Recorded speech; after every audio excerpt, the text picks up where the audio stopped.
Hello friends, ધોરણ 12 વિષય ભૂગોળ પાઠ 1 માનવ ભૂગોળ પરિચય. આપણે મિત્રો લાસ્ટ લેક્ચરની અંદર પદ્ધતિસરના અભિગમના આધારે અને પ્રાદેશિક અભિગમના આધારે ભૂગોળનો અભ્યાસ છે તે કરવામાં આવે છે.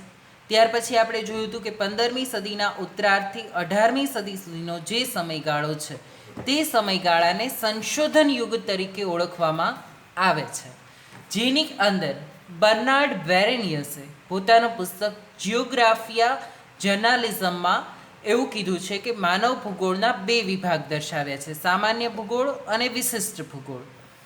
ત્યાર પછી ભૂગોળની લાક્ષણિકતાઓ છે એ આપણે જોઈ હતી. ખગોળ વિષયક લાક્ષણિકતાઓ, સ્થળીય લાક્ષણિકતાઓ અને માનવીય લાક્ષણિકતાઓ.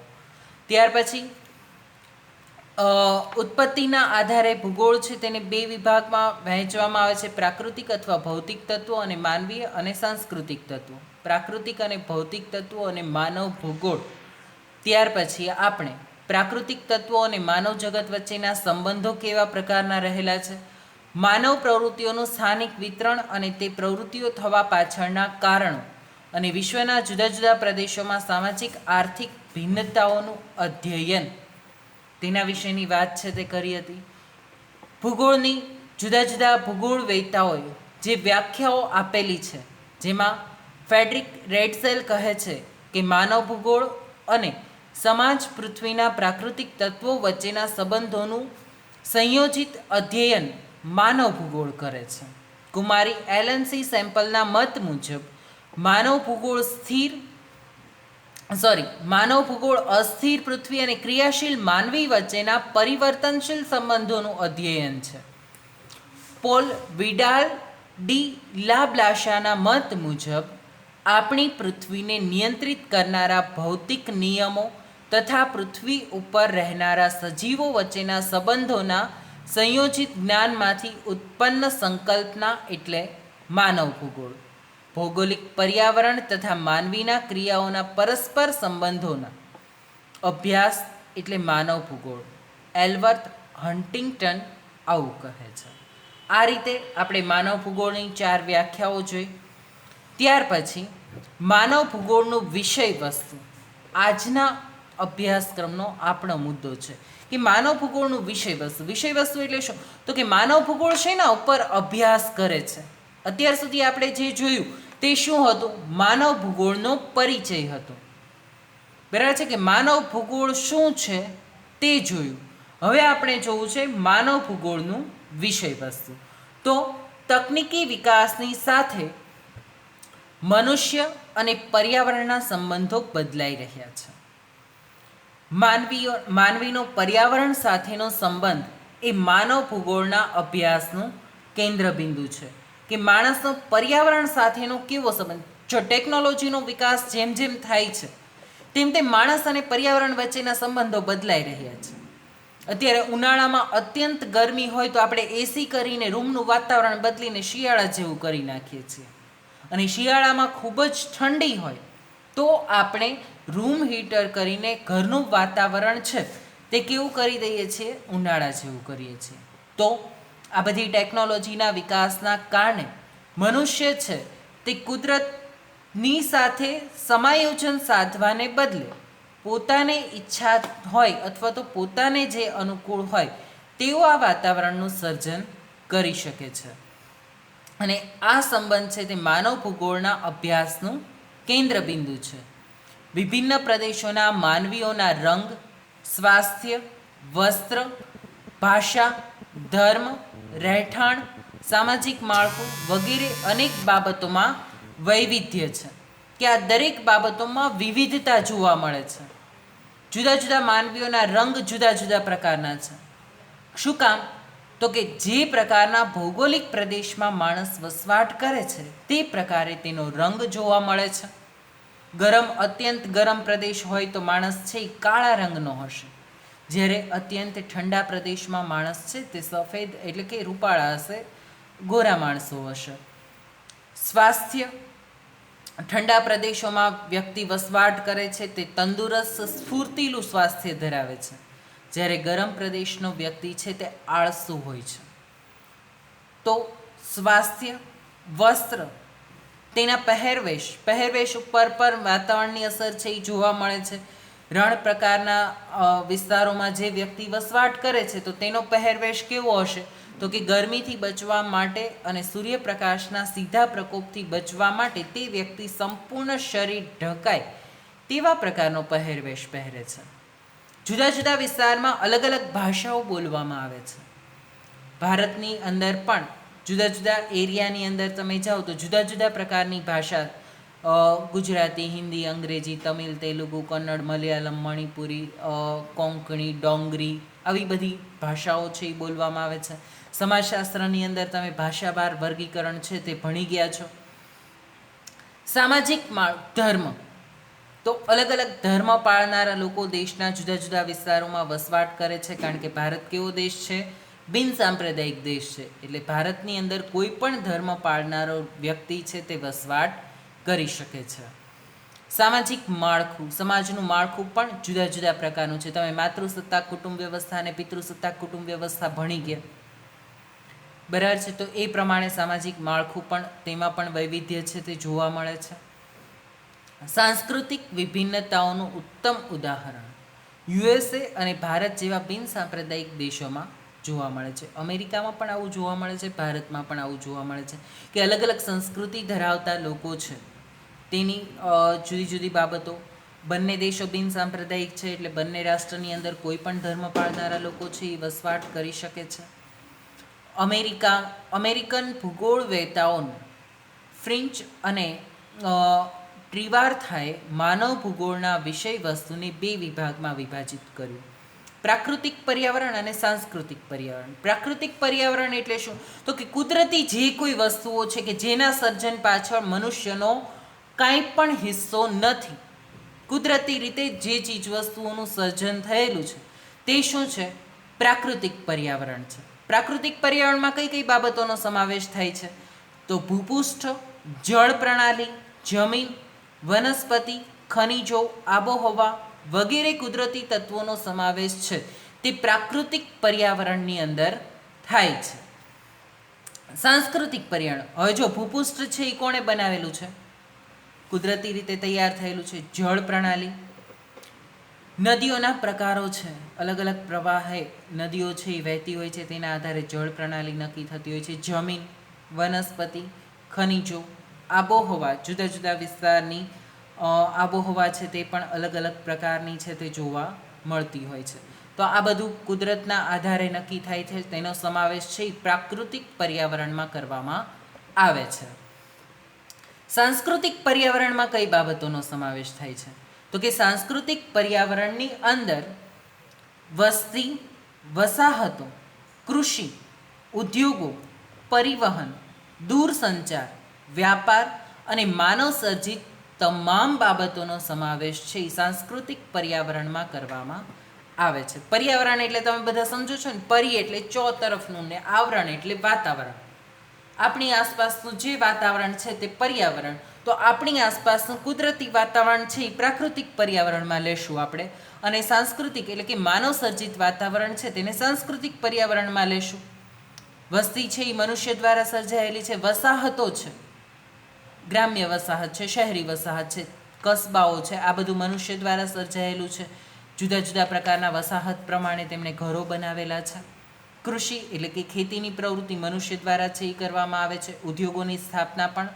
પરિવહન, એક સ્થળેથી બીજા સ્થળે જવું, તે દૂરસંચાર, મોબાઈલ ફોન દ્વારા કે અન્ય કોઈ માધ્યમ દ્વારા એક વ્યક્તિ દ્વારા બીજા વ્યક્તિના સંપર્કમાં રહેવા માટે જે થાય છે તે દૂરસંચાર. વ્યાપાર, આ બધી બાબતો છે તે માનવ સર્જિત બાબતોનો સમાવેશ છે તેમાં કરવામાં આવે છે. માનવ ભૂગોળના અભ્યાસ ક્ષેત્રમાં સમયાંતરે મોટા ફેરફારો થતા રહ્યા છે, કારણ કે જેમ જેમ ટેકનોલોજી આવતી જાય તેમ તેમ માનવ ભૂગોળ છે તેના અભ્યાસ ક્ષેત્રમાં ફેરફારો છે એ થતા જવાના છે. કારણ કે માનવ ભૂગોળ કોની સાથે સંકળાયેલું છે? માનવીની સાથે. 20મી સદીની શરૂઆતમાં સાંસ્કૃતિક અને આર્થિક પાસા પર ધ્યાન આપવામાં આવ્યું હતું, પરંતુ પછીથી માનવ સમાજ સામે આવેલી નવી સમસ્યાઓ અને પડકારો વિષય વસ્તુના કેન્દ્રમાં રહ્યા. માનવ ભૂગોળમાં તાત્કાલિક સમન્વયકારી અને આંતર વિષયક વિષયોનો સમાવેશ કરવામાં આવ્યો છે. અર્થશાસ્ત્ર, ઇતિહાસ, વસ્તી વિજ્ઞાન, કૃષિ વિજ્ઞાન, સમાજશાસ્ત્ર, આંકડાશાસ્ત્ર, રાજ્યશાસ્ત્ર વગેરે વિષયો સાથે માનવ ભૂગોળ અનુબંધ અને સહસંબંધ ધરાવે છે. માનવ ભૂગોળના અભ્યાસ ક્ષેત્રમાં સમાવિષ્ટ મહત્ત્વના પાસાઓ આ પ્રમાણે છે, જેમાં માનવ ભૂગોળના અભ્યાસ ક્ષેત્રમાં જે પરિવર્તન આવેલું છે તેમાં તો માનવીની ઉત્પત્તિ, તેની પ્રજાતિઓ અને પૃથ્વી પર માનવ પ્રજાતિઓનું સ્થાયીકરણ. કે મનુષ્યની ઉત્પત્તિ કેવી રીતે થઈ, આપણે બધા જાણીએ છીએ કે વાનર પ્રજાતિમાંથી મનુષ્ય પ્રજાતિની ઉત્પત્તિ છે તે થયેલી છે. ત્યાર પછી તેની જુદી જુદી પ્રજાતિઓ છે તે અસ્તિત્વમાં આવી અને પૃથ્વી ઉપર માનવ પ્રજાતિઓનું સ્થાયીકરણ જે થયેલું છે તે. બીજું, માનવ વસ્તીનું વિતરણ, વસ્તી ગીચતા, વસ્તી વૃદ્ધિ અને વસ્તીની વિશેષતાઓ અને માનવ વસ્તીનું સ્થળાંતર. વસ્તી ગીચતા દર 1000 ચોરસ કિલોમીટરે વસવાટ કરતા લોકોની સંખ્યા, વસ્તી વૃદ્ધિ એટલે વર્ષ દરમિયાન દર 1000 વ્યક્તિ વસ્તીની સંખ્યામાં થતો વધારો તે વસ્તી વૃદ્ધિ છે. વસ્તીની વિશેષતાઓ કે તે વસ્તીમાં શું વિશેષતા રહેલી છે તે પણ એક માનવ ભૂગોળનું વિષય વસ્તુ રહેલું છે. વસ્તીનું સ્થળાંતર, વ્યક્તિ છે એ એક સ્થળેથી બીજા સ્થળે વસવાટ કરવા માટે જાય છે તો તેના ઉપર પણ માનવ ભૂગોળ અભ્યાસ કરે છે કે તે શું કામ સ્થળાંતર કરે છે, તેની સ્થળાંતર પાછળના કારણો, શું કામ આ વિસ્તારમાં લોકો છે એ કાયમી સ્થાયી થઈને નથી રહેતા. આ ઉપરાંત માનવીની જુદી જુદી પ્રવૃત્તિઓ, જેમાં પ્રાથમિક, દ્વિતીયક, તૃતીયક, ચતુર્થક અને પંચમ પ્રવૃત્તિઓ, તેના વિશે આપણે વિગતે ચર્ચા છે નેક્સ્ટ લેક્ચરની અંદર, એટલે કે હવે પછીના લેક્ચરમાં છે એ કરશું. કારણ કે 3 પ્રવૃત્તિઓ તો તમે ભણી ગયા છો. પ્રાથમિક પ્રવૃત્તિ એટલે કૃષિ અને તેની સાથે એટલે કુદરત સાથે સંકળાયેલી સીધી પ્રવૃત્તિઓ છે તે પ્રાથમિક પ્રવૃત્તિ છે. દ્વિતીયક પ્રવૃત્તિમાં ઉદ્યોગોનો સમાવેશ થાય છે કે જેમાંથી જુદી જુદી ચીજ વસ્તુઓનું ઉત્પાદન કરવામાં આવતું હોય તે દ્વિતીયક પ્રવૃત્તિ છે. તૃતીયક પ્રવૃત્તિમાં સેવા ક્ષેત્રનો સમાવેશ છે તે થાય છે. ચતુર્થક અને પંચમ પ્રવૃત્તિઓ વિશે આપણે છે તે જોવાનું છે કે તેમાં કઈ કઈ પ્રવૃત્તિઓનો, તો કે સેવા ક્ષેત્રના પણ જુદા જુદા વિભાગોને ટેકનોલોજીના આધારે અલગ અલગ ભાગમાં વિભાજિત કરવામાં આવેલા છે તે ચતુર્થક અને પંચમ પ્રવૃત્તિઓમાં સમાવિષ્ટ કરેલા છે. ભૂમિ સ્વરૂપો, બધી જ જગ્યાએ સપાટ સીધા મેદાનો નથી, અલગ અલગ પ્રકારના ભૂમિ સ્વરૂપો છે તે જોવા મળે છે. ક્યાંક પહાડો છે તો ક્યાંક ખીણ પ્રદેશો છે તો ક્યાંક જમીન ફળદ્રુપ મેદાનો છે તે આવેલા છે, તો તે ભૂમિ સ્વરૂપો. વાતાવરણ, આપણી આસપાસનું જે આવરણ છે તે જુદા જુદા વિસ્તારમાં કેવા કેવા પ્રકારનું વાતાવરણ છે તેના વિશેની વાત છે અહીં કરવામાં આવેલી છે. જમીન, વનસ્પતિ, જલાવરણ, પાણી છે તે મનુષ્યની મુખ્ય જરૂરિયાત છે અને તે કેવી રીતે આપણને પ્રાપ્ત થાય છે તે પણ માનવ ભૂગોળની અંદરના અભ્યાસ ક્ષેત્રમાં તેનો સમાવેશ કરવામાં આવેલો છે. ખનિજ વગેરે સાથે માનવીનો સંબંધ અને તેની સાથેનું સમાયોજન તે માનવ ભૂગોળની મુખ્ય વિશેષતાઓ છે તે રહેલી છે. સાથે જ માનવ વસાહતો, ગ્રામીણ વસાહત પ્રણાલી, શહેરી વસાહત પ્રણાલી, વસાહતોની સમસ્યાઓ કે ગ્રામ્ય વિસ્તારમાં કેવા લોકો વસવાટ કરે છે, કેવા પ્રકારની વસાહતો છે, શહેરી વિસ્તારમાં કેવા પ્રકારની વસાહતો છે, અને વસાહતો એટલે કે લોકો જ્યાં વસવાટ કરે છે ત્યાં કેવી કેવી સમસ્યાઓ, કારણ કે જુદા જુદા પ્રકારની વસાહતો પ્રમાણે અલગ અલગ વિસ્તારમાં અલગ અલગ પ્રકારની સમસ્યાઓ છે તે જોવા મળતી હોય છે. ક્યાંક પરિવહનની સમસ્યા હોય છે તો ક્યાંક પાણીની સમસ્યા હોય છે, ક્યાંક સિંચાઈની સમસ્યાઓ છે તે જોવા મળતી હોય છે. ત્યાર પછી માનવીની આર્થિક પ્રવૃત્તિઓ. આર્થિક પ્રવૃત્તિ એટલે પૈસા કમાવવા માટે વ્યક્તિ જે પ્રવૃત્તિ કરે છે તે પ્રવૃત્તિને આપણે આર્થિક પ્રવૃત્તિ તરીકે ઓળખાવીએ છીએ. તો માણસ છે કેવા કેવા પ્રકારની આર્થિક પ્રવૃત્તિ કરે છે, પૈસા કમાવવા માટે કેવી કેવી રીતે કામ કરે છે. પહેલાંના સમયમાં છે એ શિકાર, પશુપાલનથી લઈને ધીમે ધીમે આગળ વધશે આર્થિક પ્રવૃત્તિઓ કે શિકાર, પશુપાલન, કૃષિ એટલે કે ખેતી, ઉદ્યોગો, પરિવહન, દૂરસંચાર અને વ્યાપાર આ બધી જ માણસની આર્થિક પ્રવૃત્તિઓ છે કે આના દ્વારા વ્યક્તિ છે તે પૈસા કમાય છે અને તેના દ્વારા પોતાનું અને પોતાના ઘરનું કુટુંબનું ભરણ પોષણ છે તે કરતો હોય છે. તો તેની આર્થિક પ્રવૃત્તિઓ. માનવીની સાંસ્કૃતિક પ્રવૃત્તિઓ. જો અહીં આર્થિક પ્રવૃત્તિમાં વ્યક્તિ પૈસા કમાવા માટેના પ્રયત્ન કરે છે, જ્યારે સાંસ્કૃતિક પ્રવૃત્તિઓ છે તેમાં પોતાની સંસ્કૃતિનું જતન કે રક્ષણ કરવું તે બાબતનો સમાવેશ કરવામાં આવેલો છે, જેની અંદર સાંસ્કૃતિક બાબતો ભાષા, સાહિત્ય, શિલ્પ એટલે કે મૂર્તિઓ બનાવવી વગેરે, સંગીત, ધર્મ, લોક સાહિત્ય, પરંપરાઓ આ બધાનો સમાવેશ છે એ મનુષ્યની સાંસ્કૃતિક પ્રવૃત્તિઓમાં થાય છે. સામાજિક અને સાંસ્કૃતિક સંગઠનો. સમાજના વિકાસ માટે જુદા જુદા સંગઠનો છે તે વ્યક્તિ દ્વારા છે એ બનાવવામાં આવતા હોય છે અને સંસ્કૃતિની માટે પણ અલગ અલગ પ્રકારના સંગઠનો છે તે બનાવવામાં આવતા હોય છે. લોકો એકત્રિત થવાની પ્રવૃત્તિ છે તે સંગઠન. ભવિષ્યના સંદર્ભમાં સંસાધનોની મૂલવણી અને સંરક્ષણની યોજનાઓ. જો કેટલાક સંસાધનો મિત્રો તમે અગાઉ પણ ભણી ગયા હશો 11મા ધોરણમાં અને 10મા ધોરણમાં પણ, કે મર્યાદિત છે, કે જેનો એકવાર ઉપયોગ કરી લીધા પછી સંસાધનો કેવા થતા જાય છે, ખાલી થતા જાય છે, બરાબર છે. તો એ સંસાધનો એવા ક્યાં છે તેનો જથ્થો પહેલાં તો નક્કી કરવો પડે કે હવે આટલા જ જથ્થો છે એ તેનો બચેલો છે, તો તેનું આયોજન છે એ કરવામાં આવે છે. સંરક્ષણ, તેનું રક્ષણ કરવાની યોજનાઓ છે એ બનાવવામાં આવતી હોય છે કે જેથી કરીને આપણે જે સંસાધનોનો ઉપયોગ કરેલો છે તે સંસાધન આપણી પછીની પેઢી પણ વાપરી શકે અને તેના માટે રક્ષણની યોજનાઓ છે તે પણ બનાવવામાં આવતી હોય છે. માનવ ભૂગોળ પરસ્પર સંકળાયેલા 3 કાર્યો કરે છે, એટલે એકબીજાની સાથે સંકળાયેલા છે, જેમાં માનવ નિર્મિત ઘટનાઓનું સ્થિતિ સંબંધી વિશ્લેષણ કરે છે. અહીં માનવી વસ્તી અને તેની વિશિષ્ટતાઓ, કલા, કૌશલ્ય અને તેના વિસ્તરણ સાથે સંકળાયેલો છે. બીજું પારિસ્થિતિક વિશ્લેષણ. અહીં એક ભૌગોલિક પ્રદેશમાં માનવી તેના પર્યાવરણ સાથેના સંબંધોનો અભ્યાસને પ્રાધાન્ય આપવામાં આવે છે, કે માનવ ભૂગોળના વિષય વસ્તુની અંદર જ અને પ્રાદેશિક સમન્વય, અહીં સ્થાનિક અને પારિસ્થિતિક અભિગમો જોડી દેવામાં આવે છે. તેમાં અભ્યાસનો ઉદ્દેશ્ય આંતરિક રચના અને બાહ્ય સંબંધોની સમજ મેળવવાનો છે. આ ત્રણેય એકબીજાની સાથે સંકળાયેલા છે. કેવી રીતે? તો કે માનવ નિર્મિત ઘટનાઓનું સ્થિતિ સંબંધી વિશ્લેષણ માનવ ભૂગોળ કરે છે, કે ઘટનાઓ જે કંઈ ઘટે છે તેમાંથી કેટલીક ઘટનાઓ કેવી હોય છે, માનવ નિર્મિત, જે મનુષ્ય દ્વારા જ તે ઘટનાનું નિર્માણ થયેલું હોય છે, જેમાં કલા કૌશલ્યનો પણ સમાવેશ થાય છે, બરાબર છે, કે મનુષ્ય દ્વારા નિર્માણ થયેલી ઘટના છે. પરિસ્થિતિની સાથે એટલે કે ભૌગોલિક પ્રદેશની અંદર માનવી તેના પર્યાવરણ સાથેના સંબંધોને વિશેષ પ્રાધાન્ય, મહત્ત્વ આપે છે.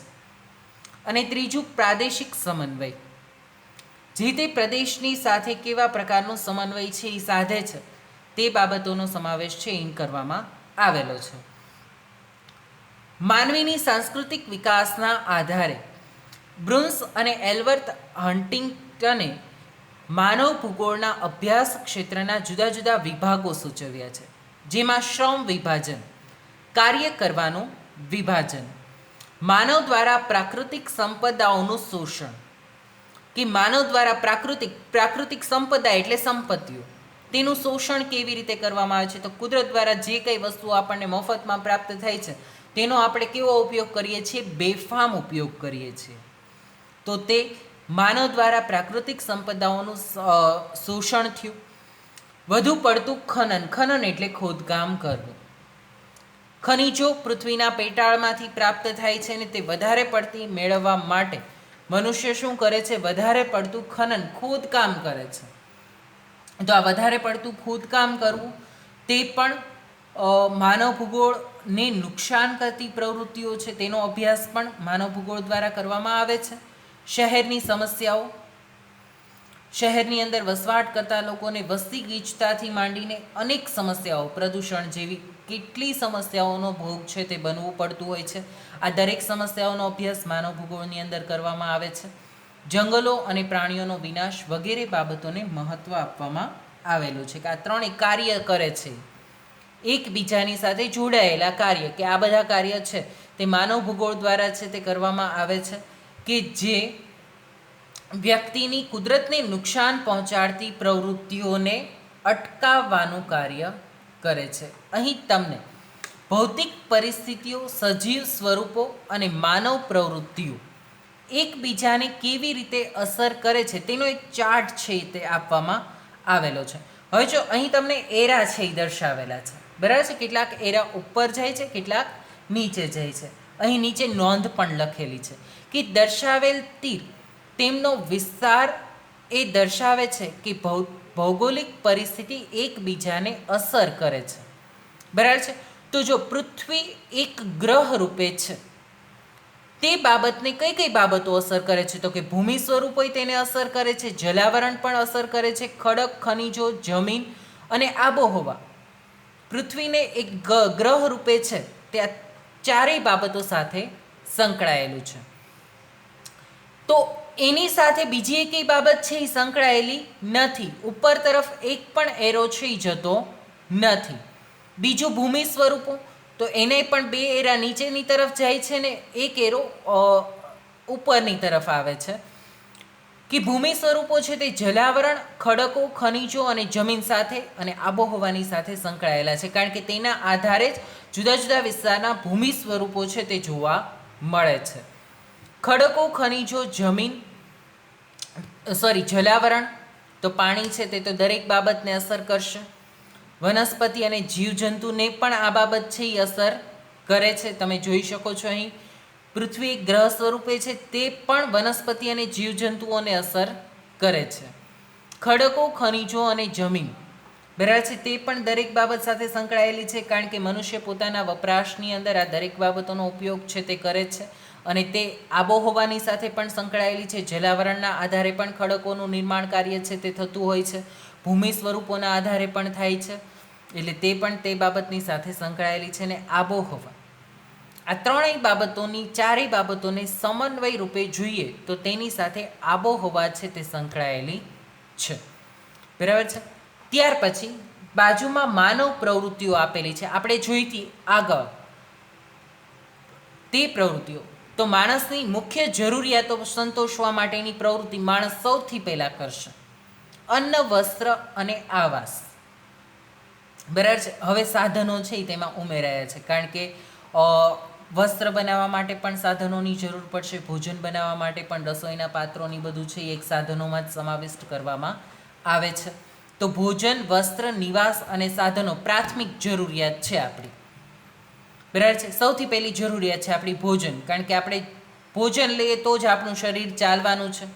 બીજું વસ્ત્ર, કારણ કે જુદા જુદા પ્રકારના સમયે જુદી જુદા પ્રકારની આબોહવા હોવાને કારણે આપણું શરીર છે તેની સાથે સમાયોજન ન સાધી શકે, અને આપણા શરીરને રક્ષણ આપવા માટે આપણે વસ્ત્રની જરૂરિયાત રહેવાની છે. સાથે જ નિવાસ, ઘર, તેની પણ જરૂરિયાત છે. તે પછી ઝૂંપડીના સ્વરૂપમાં હોય કે બંગલાના સ્વરૂપમાં હોય, પણ એક ચોક્કસ નિવાસ સ્થાન હોવું પડે. અને સાધનો, જે કોઈ જરૂરિયાતની ચીજ વસ્તુઓ આપણે જે હોય છે તેવા સાધનોની જરૂર છે તે આપણે પડતી હોય છે.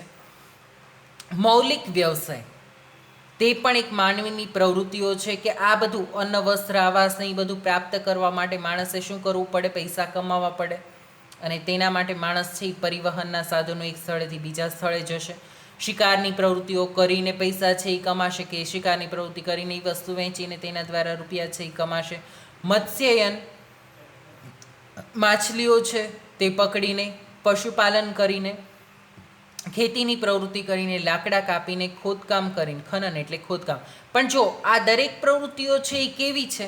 કુદરત સાથે સીધી સંકળાયેલી પ્રવૃત્તિઓ છે, બરાબર છે. તે માનવીના મૌલિક વ્યવસાય છે.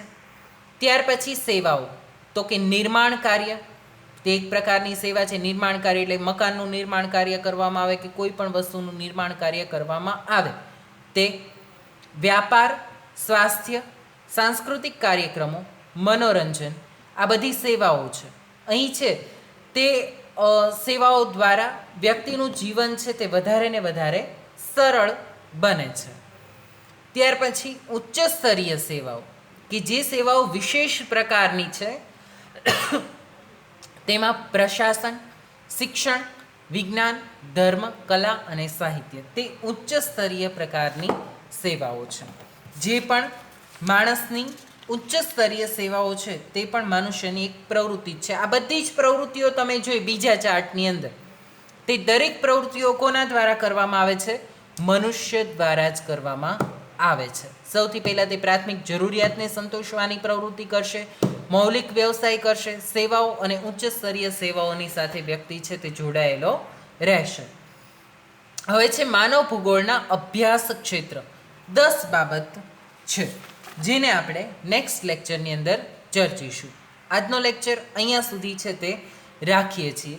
આજના લેક્ચરનું તમારું હોમવર્ક છે તેમાં આ ચાર્ટ છે એ એકવાર તમારે દોરવાનો છે. 2 અલગ અલગ ચાર્ટ છે, ભૌતિક પ્રવૃત્તિઓ અને સ્વજીવ સ્વરૂપો, અને બીજો ચાર્ટ છે તે માનવ પ્રવૃત્તિઓ. બરાબર છે. અને ત્યાર પછી માનવ ભૂગોળ પરસ્પર સંકળાયેલા 3 કાર્યો કરે છે. તે 3 કાર્યો છે તે સમજાવવાના છે. અને પ્રાકૃતિક પર્યાવરણ અને સાંસ્કૃતિક પર્યાવરણમાં શેનો સમાવેશ થાય છે તે પ્રશ્નનો જવાબ છે તે લખવાનો છે. તે આજનું હોમવર્ક છે. આજનો લેક્ચર અહીંયા સુધી રાખીએ છીએ. Thank you. Have a nice day.